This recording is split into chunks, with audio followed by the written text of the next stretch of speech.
आज हम लोग पढ़ेंगे जापानी साम्राज्यवाद। जापानी साम्राज्यवाद जो हमारा लेसन को पेज नंबर 84 में है, पेज नंबर 84 में। जापानी साम्राज्यवाद। जापानी साम्राज्यवाद। जापान में साम्राज्यवाद का सबसे पहला शिकार चीन हुआ। कौन हुआ? चीन हुआ।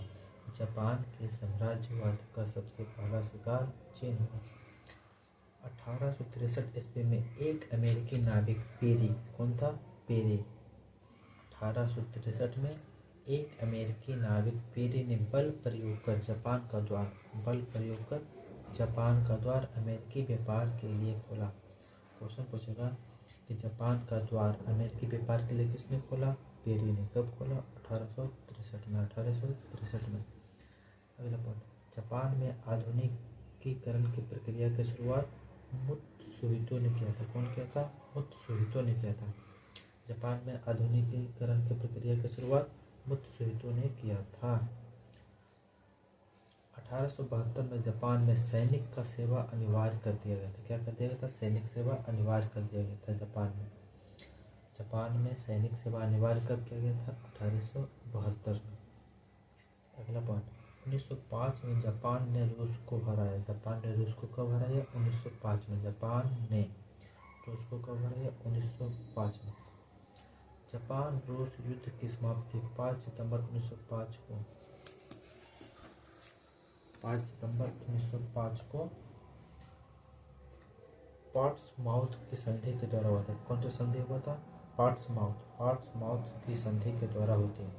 जापान रूस युद्ध की समाप्ति 5 सितंबर 1905 को पोर्ट्समाउथ की संधि के द्वारा हुई थी। अगला पॉइंट, जापान ने 1931 में अपनी साम्राज्यवादी आकांक्षाओं को पूर्ति के लिए मंचूरिया पर आक्रमण किया था। किस पे किया था? मंचूरिया पर। कब किया था? 1931 में।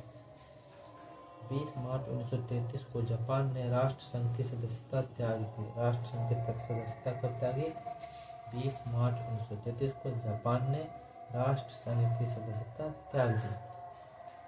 पीत आतंक से जापान को संबोधित किया जाता है। किसको संबोधित किया जाता है?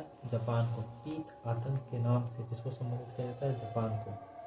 द्वितीय विश्व युद्ध में जापान ने धुरी राष्ट्र का साथ दिया था। किसका साथ दिया था? धुरी राष्ट्र को। द्वितीय विश्व युद्ध में जापान ने धुरी राष्ट्र को साथ दिया था।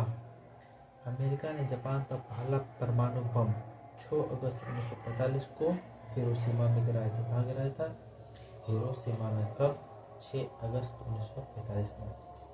हिरोशिमा और नागासाकी पर परमाणु बम गिराए जाने के कारण जापान ने द्वितीय विश्व युद्ध में आत्मसमर्पण कर दिया था।